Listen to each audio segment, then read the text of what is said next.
Que mentionner, parce que tantôt je suis tombé là-dessus. Je reviens avec le doc Mailloux, Pierre Mailloux. Salut Pierre. Oui, bon matin Yves. Bon matin à toi. On s'est entretenu vendredi. Marie était avec nous. Et évidemment, tu l'as dit, quand vous m'appelez pour avoir mon commentaire et attendez-vous pas à ce que je vous donne un commentaire qui soit l'égal de tous les autres commentaires, c'est-à-dire pareil comme ceux des autres.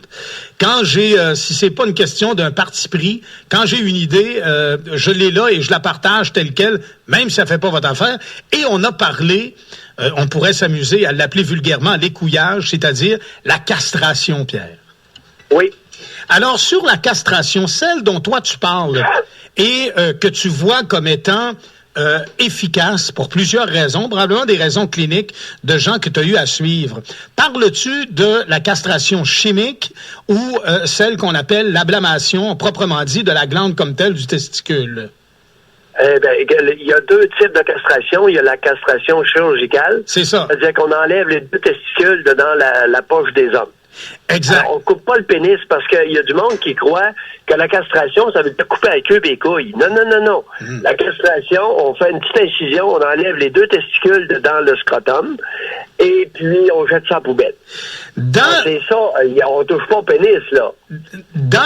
Et on peut même remplacer par deux petites prothèses de plastique. Alors l'homme peut se promener en costume de bain et avoir l'air tout à fait normal. Bon.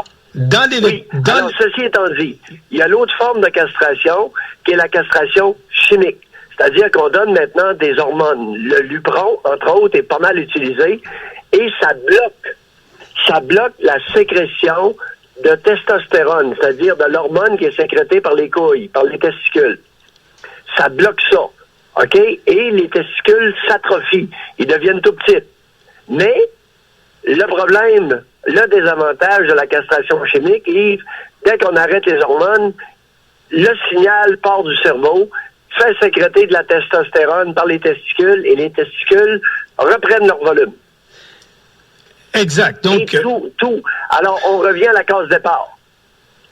Tu comprends l'idée? Effectivement, très bien. Dans l'histoire là où le bas blessait un peu, d'abord, il y a plusieurs États, et du côté de l'Europe, où on a introduit ça comme étant une règle.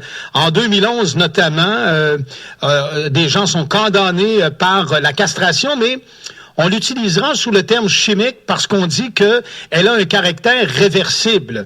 L'histoire des droits et libertés de la personne imposait le fait de ça. Par contre, évidemment, au niveau de sa gestion, ça devient plus difficile parce que si le patient cesse son traitement, évidemment, ses pulsions reviendront. Mais quant à l'autre traitement, on lit également que le traitement est efficace, mais indissociable d'un suivi psychologique. Florence Thibault, qui est un professeur psychiatre au CHU de Rouen, en Europe, témoigne que effectivement il y a des informations directes entre la testostérone et elle emploie quelques autres types de noms, le cypropotérone, progestérone, etc., qui sont ravivés par des connexions énergétiques venant du cerveau, mais elle dit qu'il y a également une autre partie importante dans le comportemental de l'individu, c'est-à-dire au niveau psychique, qui est l'instinct à quelque part de mal faire, le goût de la souffrance et d'atrophier la source de plaisir. C'est capoté un peu ce qu'elle dit. Elle ne semble pas ardemment convaincue que la pulsion sexuelle comme telle soit immédiatement dissociée de l'individu si on y va avec l'ablamation de ses testicules. Bon, quand on allait, est-ce que cette femme-là a déjà suivi des patients où elle a recommandé qu'on enlève les testicules qui sont castrés? Oui, elle a déjà suivi des cas. Oui, elle l'a fait quand la réglementation a été proposée et elle remarquait qu'il y avait toujours une recrudescence de l'ordre de l'agressivité. Donc, c'est plus tant le sexuel comme la partie agressive. Écoute, elle base son jugement sur combien de cas castrés elle a suivi? Ça, je peux pas te le dire là, Non, ça tient pas en route, là. Voyons si un individu castré devient plus agressif. Et voyons, ça n'a pas de sens. C'est dans le règne animal, et chez les 6 cas que j'ai fait castrer, ce raisonnement-là ne tient pas la route, pantoute. Alors, c'est totalement faux. Je ne sais pas quel est le problème de cette femme-là maintenant. OK, alors, mais c'est son avis. Donc, l'étude... Oui, c'est son avis qui correspond pas du tout à mon expérience clinique, autant chez les humains que chez les animaux. Alors, tous les éleveurs de chevaux savent qu'un étalon castré devient doux comme un agneau. Alors, ça n'a pas de bon sens, là. Ça marche pas, ça. Écoute, il y en a plusieurs du côté de l'Europe qui ont adopté ça. En 2008, en Espagne, la France également, dans le cadre de ce qu'on appelle un suivi socio-judiciaire institué par la loi Guidou, relative à la prévention et à la répression des infractions sexuelles, ainsi qu'à la protection des mineurs. Les détenus peuvent, sur une base du volontariat, suivre un traitement médicamenteux visant à réduire la production de testostérone, mais également, il peut y avoir, dans le cas de récidive, l'obligation de l'ablation, donc des testicules, étant considérée comme le moyen le plus efficace. Mais il y a du pour, Pierre, puis il y a du contre. Il y en a combien de cas qui ont été castrés physiquement? Parce que TVA, écoute, le TV5 là, est venu me rencontrer il y a à peu près 4 ans parce que c'était un gros débat qui faisait rage. Okay. Alors là, il faudrait voir combien de cas ont été castrés en France. Faudrait voir. Là, ce que je parle de castrés, là, c'est chirurgicalement. Par ablation des testicules. Combien il y a de cas à la date? Parce que ce que tu me dis, la bonne femme, voyons, les hommes castrés deviennent plus agressifs. Pas qu'ils deviennent... Tout le monde sait que chez les esclaves, on castrait les mâles puis ils devenaient tout doux. On en faisait même les gardiens de harem. Voyons, tout le monde sait ça. On prenait un noir, on le castrait, puis ensuite il devenait le protecteur des femmes dans un harem parce qu'il était tout doux puis il était à peu près plus bon sexuellement. Je vais te relire ce que j'ai. Le traitement est efficace mais indissociable d'un suivi psychologique. Alors, le problème vient d'un problème comportemental qui, sans le traitement médicamenteux, est difficile à atteindre pour le patient dont toute l'attention est portée sur son obsession sexuelle. Le traitement médicamenteux est une sorte de calmant, son but étant de stopper les problèmes d'ordre physique pour que le patient se concentre sur son comportement. Une fois le traitement fait effet, le patient est davantage disponible pour travailler d'autres points, peut s'intéresser à autre chose et donc admettre le préjudice causé à la victime, être d'accord sur l'utilité de se soigner, de progresser sur le contrôle de soi-même, voire réorienter sa sexualité. Il ne dispense pas, par contre, de l'effet illégal du geste. Non, mais réorienter sa sexualité, la bonne femme est complètement dans le champ. C'est que faut être bien conscient que tous les hommes castrés n'auront plus de sexualité. Alors, je vais te donner un exemple. Il y en a un, là, que j'ai fait castrer, là, le dernier. Bon, il vit avec une femme. Et puis, si elle suce pendant 20 minutes, il y a une demi-érection. Dès qu'elle arrête de sucer, plus d'érection. Est-ce que c'est clair? Ouais. Alors là, la gonzesse en France, là, elle a avantage à suivre des cas qui ont été castrés et à leur demander qu'arrive-t-il avec votre pénis une fois que vous avez perdu vos couilles. Je te dis, puis la femme assuce pour vrai. OK? 20 minutes, 15 minutes, puis là, il y a une demi-érection, puis dès qu'elle arrête, pouf! Puis le gars, pas d'intérêt. Tu sais, il la laisse faire pour lui faire plaisir, elle se fait plaisir. Mais il a pas envie. Alors, réorienter sa sexualité, il est plus bon. Écoute, tout le monde sait que les hommes, en vieillissant, lorsque les testicules ne sécrètent pas suffisamment de testostérone, quel est le premier symptôme? Perte de libido, perte d'érection. Mais oui. Tous les médecins savent ça. Hey, elle sort d'où, elle-là? Alors, Pierre, il faut tout le temps de contrepartie pour maximiser, je te dirais, une nouvelle méthode.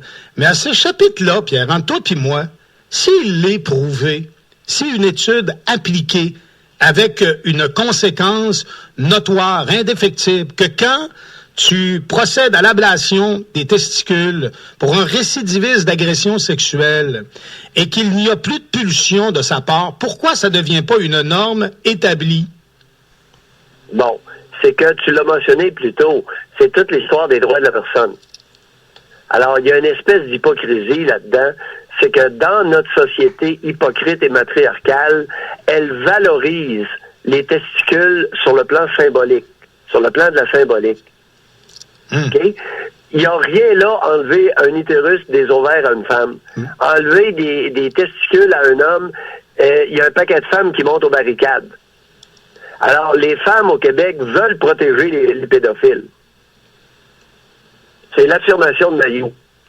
Les femmes veulent protéger. Pierre, c'est parce que si tu regardes ça avec un peu de recul, au brûle-pourpoint, tu peux pas dire qu'une femme est d'aval et d'accord avec les agressions sexuelles sur les enfants et qu'elle les encourage. Parce que si beaucoup de femmes, beaucoup de femmes au Québec ont réveillé la petite de 9 ans pour qu'elle aille sucer son père parce qu'elle voulait plus de bébé. C'est arrivé beaucoup au Québec, Yves Landry. Ouais, mais ça, alors, la complicité, les femmes abusées sexuellement par leur père, qui amènent la petite de 8 ans, 9 ans se faire garder chez le père de la mère, chez le grand-père de l'enfant, c'est courant au Québec. OK, mais est-ce qu'on s'entend pour dire qu'on retrouve ça dans dans un coin de pauvreté psychologique, là? Ah ouais, tu penses ça, toi? Ben, il faut être... Professeur Yves Landry, oui. Le professeur de cégep retraité à Trois-Rivières, qui a 8 ans, il y a 8-10 ans, s'est reconnu coupable d'agression sexuelle sur ses 3 filles. La mère des filles étant orthopédagogue avec une amie intime qui était travailleuse sociale à la DPJ. Professeur de cégep. C'est un taré, ça? Non, c'est pas un taré. C'est un miséreux social? Non. Si une travailleuse sociale aux abords de ça, rien n'est plus... Les filles ont affirmé en cours qu'elles avaient été copulées par leur père pendant des années. Les 3, devenus adultes, sont allés témoigner au palais de justice à Trois-Rivières à l'effet qu'elles ont été copulées par leur père. Et il y en a une qui a dit, à un moment donné, mon père était chez moi, ma mère a ouvert la porte de la chambre et elle l'a refermée. Elle était travailleuse sociale? Non, orthopédagogue. Orthopédagogue. Mais Pierre, Et elle avait sa meilleure amie, c'était une travailleuse sociale de la DPJ.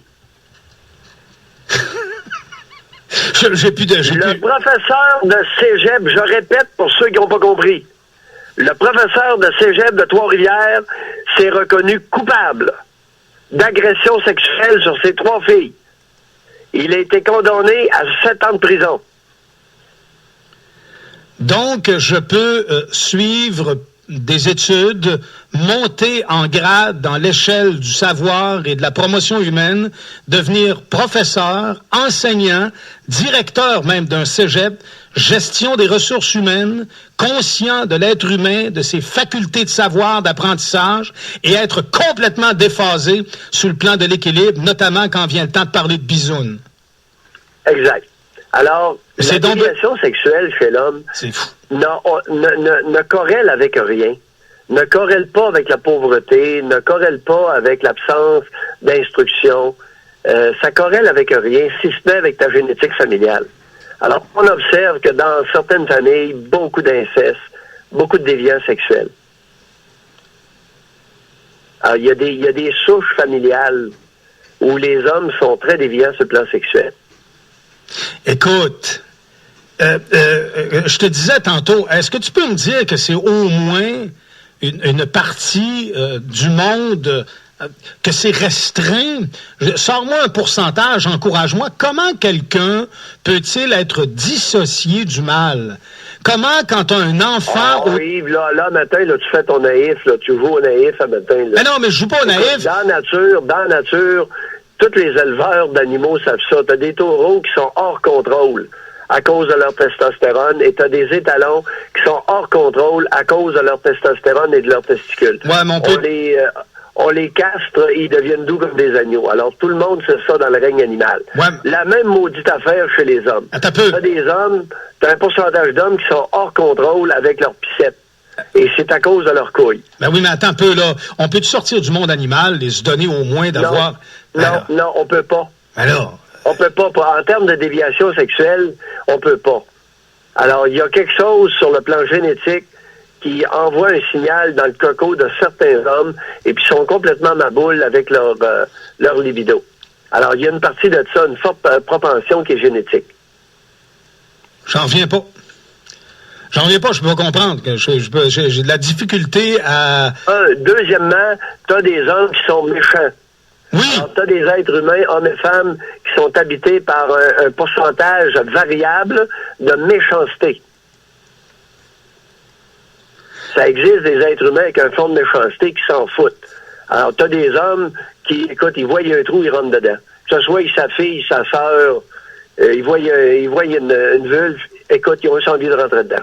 Donc, dans notre vie, dans nos villes et dans nos quartiers, la déviance sexuelle, l'agression, cette chose sombre, laide, n'est pas existante que dans les parties défavorisées. Je peux être intellectuellement performant, mais avoir une déviance très sombre aussi, qui est issue et qui résulte du mal. Ben oui, puis c'est pas rare, là. C'est pas rare, parce que, et ça, on ne sait pas pourquoi. Pourquoi y a-t-il tant de déviations sexuelles chez les hommes et si peu chez les femmes? Pierre, je te dirais que si on parle d'un taux de suicide très élevé au Québec, c'est-tu du monde qui, à un moment donné, sortent de leur cercle d'existence et se voient en réalité dans leurs actions et qui peuvent pas s'accepter comme ça? Quelqu'un qui crée un éveil à l'intérieur de lui et qui voit ce qu'il fait et qui l'analyse avec équilibre. Tu veux plus vivre? Oui, ça peut. Ça peut. Il y a des individus qui, il y a des pédophiles, lorsqu'ils se font pincer, préfèrent s'enlever la vie que d'en subir les conséquences. Et un jour, je te raconterai peut-être un élément de ma pratique. C'est arrivé. Il y a un individu qui s'est fait, qui était accusé ou qui était sur le point de se faire accuser pour agression sexuelle. Et il a préféré s'enlever la vie que de subir les procès. Et de voir la réalité. Oui, et en toute connaissance de cause, je peux t'assurer qu'il était sain d'esprit. Quand tu dis ça, Pierre, là, je me rallie à toi et souvent la froideur de ton propos et la vitesse avec laquelle il entre dans les discussions crée du recul, puis on sent à le décrédibiliser. Mais tantôt, avec ma petite tête, j'étais convaincu qu'il fallait être intellectuellement déficient pour en arriver à un acte comme ça, alors que c'est tout à fait faux. Et je te rappelle que... L'homme dont je te parle, qui s'est suicidé, qui a préféré se suicider au lieu de faire face à la justice pour l'abus sexuel sur un neveu, cet homme-là était un homme brillant. Un homme très en vue socialement. On n'a qu'à parler de Guy Cloutier, qui avait tout, qui était intelligent, brillant, homme d'affaires, tu sais. Écoute, le pire qui pouvait arriver à cet homme-là, c'est ce qui est arrivé. Lui qui vit de l'image, lui qui vit de la réputation, tout est atrophié, tout passe au feu. C'est le cataclysme, ce qui est arrivé. Et voit la force de sa pulsion, tellement il l'a fait détruire tout ça, ce qui avait de plus cher, finalement. C'est fort. Oui, c'est très fort. Alors, comment se fait-il qu'il y a des déviations sexuelles aussi fortes, quasi exclusivement chez les hommes? Écoute, chez les femmes, le plus qu'on peut retrouver, c'est une enseignante qui devient amoureuse d'un grand 15-16 ans. Oui. Alors ça, il y en a quelques cas là de temps en temps au Québec. Alors, c'est une enseignante adulte qui devient amoureuse d'un grand 15-16 ans. Souvenons-nous de l'histoire Pont-Brillant, Tania Pont-Brillant. Ah oui. Est devenue amoureuse d'un grand 5 pieds 11 là, de 16 ans ou de 15 ans. Le plus jeune, j'ai bien l'impression que il y a de temps en temps, là, il y en a quelques-unes qui vont avoir des relations intimes avec un 14 ans. Mais écoute, quand est-ce qu'on voit une femme là se livrer à des activités sexuelles ardente avec un petit 9 ans, 10 ans. C'est quasi inexistant chez les femmes. Extrêmement rare. Et les cas que j'ai eus dans ma pratique, c'était une femme qui était psychotique, qui a abusé d'un jeune enfant, et une déficiente intellectuelle avec son chum déficient. C'est qu'il y a un couple qui faisait garder leurs 3 enfants, par une déficiente intellectuelle, légère. Elle a invité son chum débile, et là, ils se sont livrés à des agressions sexuelles sur les enfants. Alors, c'est les 2 seuls cas que j'ai vus dans ma carrière en 35 ans. Il reste que l'incontrôle vient du taureau fou, testostéroné à outrance. Puis ce qui arrive, c'est que chez les abuseurs sexuels, chez les déviants sexuels, les agresseurs sexuels, les prédateurs, ils n'ont pas un taux de testostérone dans le sang plus élevé. C'est monsieur tout le monde qui a le même, c'est leur cerveau, c'est l'effet de la testostérone sur le cerveau qui est différent. Comprends-tu? Oui, c'est fou. Ils ont une conformation cérébrale particulière qui, lorsqu'elle est stimulée par la testostérone, elle devient complètement détraquée. Il n'y a plus de valeur morale, il n'y a plus de moralité, il n'y a plus de comportement digne. C'est n'importe quoi. Pierre, faut se laisser, c'est tout le temps qu'on a. 9h arrive et on se reparle dans quelques instants. On va préparer quelques affaires pour notre monde. Tu as des sujets à me proposer, je te reviens dans quelques instants. Oui, OK. Salut à toi, merci Pierre.